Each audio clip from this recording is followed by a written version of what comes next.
चुकल्याचं सर्वात मोठं लक्षण आहे. जेव्हा एखादी गोष्ट खरोखर महत्त्वाची असते तेव्हा त्यासाठी वेळ काढला जात नाही, तो वेळ निर्माण केला जातो. हो, प्रायोरिटी सगळं काही ठरवतात. उदाहरणार्थ, जर कुटुंबातील व्यक्ती अचानक आजारी पडली तर माझ्याकडे वेळ नाही असे कधीच म्हटले जात नाही. सर्व काम बाजूला ठेवून वेळ काढला जातोच, कारण तिथे प्राधान्य स्पष्ट असते. मग स्वतःच्या स्वप्नांच्या बाबतीत हे का विसरले जाते? हा अचूक मुद्दा आहे. जेव्हा स्वप्ने केवळ इच्छा म्हणून राहतात तेव्हा वेळ नसतो, पण जेव्हा तीच स्वप्ने गरज बनतात तेव्हा वेळ आपोआप निर्माण होतो. म्हणजे ती आतली भूक असली पाहिजे. नक्कीच.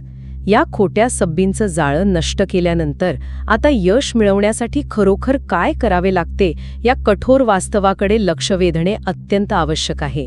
बहुतांश वेळा यशस्वी माणसाचे फक्त वैभव आणि संपत्ती पाहिली जाते. हो, चकचकीत बाजू लगेच दिसते. पण त्या यशामागील काळोख्या, न झोपलेल्या रात्री, कुटुंबा